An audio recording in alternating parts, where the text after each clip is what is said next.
તો બલભદ્રભાઈ તમારા માટે થોડાક સવાલ લઈને આવ્યો છું સાહેબ. હા બોલો ને. આ અમરેલીનો આખો કાંડ શું હતો? અમરેલીનો આખો કાંડ એવો હતો સાહેબ કે ધારાસભ્ય કૌશિકભાઈ વેકરિયા વિરુદ્ધ એક પત્ર જાહેર કરવામાં આવ્યો હતો કે વેકરિયા સાહેબ છે એ અહીંયાથી હપ્તા ઉઘરાવે છે અને કરપ્શન કરાવે છે અને એને શું કહેવાય કે ટૂંકમાં પૈસા જાય છે એમ, બરાબર. એ રીતનો આખો પત્ર બહાર પાડવામાં આવ્યો હતો અને એમાં 4 આરોપીને ધરપકડ કરવામાં આવી હતી અને એમાંથી એક દીકરી હતી પાટીદાર સમાજની પાયલબેન ગોટી કરીને, જેમની પણ ધરપકડ કરવામાં આવી હતી. તો તમને સાહેબ આમાં કેસમાં શું લાગે છે કે બેદરકારી દાખવવામાં આવી છે? 100% બેદરકારી દાખવવામાં આવી છે સાહેબ. તો કોના દ્વારા? તંત્ર દ્વારા કે પછી કોઈ અધિકારી દ્વારા? તંત્ર અને અધિકારી બંનેની મિલીભગત હોય સાહેબ તો જ આ રીતની બેદરકારી દાખવવામાં આવી શકે. બાકી કોઈ સંજોગોમાં એવું નથી કે તંત્ર ઉપરથી ઓર્ડર આપે અને અધિકારી ફોલો ન કરે, બરાબર. આમાં તંત્રની પણ બેદરકારી છે અને અધિકારીની પણ છે. અધિકારી અમુક સમયે બોલી ન શક્યા કે હું રાતના 12 વાગે ધરપકડ ના કરી શકું, એ પણ એક મહિલાની, અને એ પણ ના બોલી શક્યા કે હું એક મહિલાનું સરઘસ ના કાઢી શકું. તો સાહેબ આ વરઘોડો કાઢવો એ કેટલો યોગ્ય છે? વરઘોડો કાઢવો એ સાહેબ 110% અયોગ્ય છે.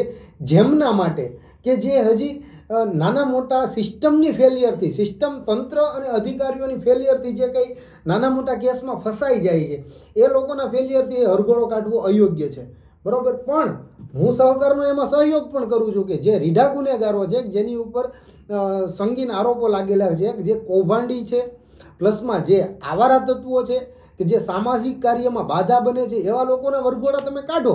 પણ નોર્મલ લોકો કે જે તમારી ભૂલના લીધે તમે કોઈ પણ ગુનામાં ફસાણેલા છે એમના વરઘોડા કાઢવા તો અયોગ્ય જ છે. એનું કારણ છે આપણા સંવિધાનની અંદર ભારપૂર્વક અને ચોખવટપૂર્વક લખેલું છે સાહેબ કે ઇનોસન્ટ અનટિલ પ્રૂવન ગિલ્ટી, કે જ્યાં સુધી કોઈ પણ વ્યક્તિ, કોઈ પણ આરોપી દોષિત સાબિત નથી થઈ જતો ત્યાં સુધી એ નિર્દોષ છે. તો નિર્દોષ વ્યક્તિના તમે કયા બિહાફ ઉપર વરઘોડા કાઢો છો? તો સાહેબ આખો કાંડ બન્યો, હા બરાબર છે. તો આમાં તંત્ર પર કઈ ખરાબ અસર થઈ શકે? તમારું શું કહેવું છે આમાં? 100% સાહેબ અસર થવાની જ છે. એનું કારણ છે કે આજે હું છું કે કોઈ પણ વ્યક્તિ છે, મારા ફાધર છે કે કોઈ પણ કાકા કૌટુંબિક ભાઈ છે, બરાબર છે, એ 100% એવું વિચારતો થઈ જશે. સમાજ એવું 100% વિચારતો થઈ જશે. આજનો યુવાન 100% એવું વિચારતો થઈ જશે કે કાલ સવારે હું નિશાન જોઈને વોટ આપીશ, મત આપીશ, બરાબર છે, કે કોઈ પણ વ્યક્તિ કે કોઈ એના કામ નહીં જો, એના ભૂતકાળના કામ નહીં જો, એને વોટ આપી દઈશ. તો શું ખબર કાલ સવારે મારી બેન દીકરીનો પણ રાતના 12 વાગે ધરપકડ થઈ જાય, એમને પણ ટોર્ચર કરવામાં આવે, એમને પણ મારવામાં આવે, એમને પણ પ્રેશરાઇઝ કરવામાં આવે. એટલે 100% અસર થશે. અને આપણને ખબર નથી કે સરકાર આનું કોલેટરલ ડેમેજ જે કાંઈ છે એ કેવી રીતે કવરઅપ કરે, બરાબર છે. પણ મેં તમને એક વાત કરી હતી જૂના વિડીયોમાં કે આ બેનને, આ દીકરીને, પાયલબેન ગોટીને ફ્રેમ કરવામાં આવશે અને 110% પાયલબેન ગોટીનું જ નિવેદન છે કે મને પોલીસ સ્ટેશનની અંદર, લોકઅપની અંદર મારવામાં પણ આવી અને ટોર્ચર પણ કરવામાં આવી પોતાનું નિવેદન બદલાવવા માટે. જો નિવેદન બદલાવવાની જરૂર ન હોય તો એને મારવું શું કામ?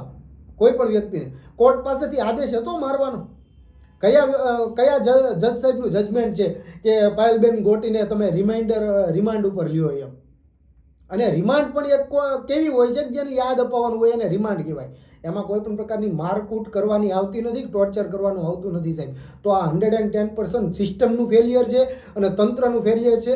અને હા, હજી એક બીજા ન્યૂઝ એવા છે કે રાજકોટની અંદર, રાજકોટ હતો તો અમરેલી, કોઈ સારા એવા વકીલ છે, નામી વકીલ છે, બરાબર છે, એ આ તંત્ર અને અધિકારીઓ ઉપર કે જે આની અંદર સંડોવાયેલા છે એમની ઉપર અપીલ કરશે, એમની ઉપર એક્શન લેવાની વાત કરશે. અને 100% આપણે એનો સપોર્ટ કરીએ છીએ કે તમે આ રીતે બેદરકારી કરશો સાહેબ તો નહીં ચાલે. અમે એનો સખત શબ્દોમાં વખોડી કાઢીએ છીએ. મિત્રો, હું પણ તમને ખાલી એટલું જ કહેવા માગું છું કે તમે પણ જો નિશાન જોઈને વોટ આપેલા હોય તો સાવચેત રહેજો. ભવિષ્યની અંદર તમે જ્યારે ચૂંટણી આવે ત્યારે 100% તમે કોઈ પણ વ્યક્તિની વોટ આપવા જાઓ છો તો કાર્યનું જોવો કે એણે જૂના કયા કાર્ય કરેલા છે, જૂનું શું શું કરેલું છે, બરાબર છે, એ પછી વોટ આપો. આ જ વાત સાથે હું આજે વિદાય લઉં છું. નમસ્તે, જય હિન્દ, જય જવાન, જય કિસાન.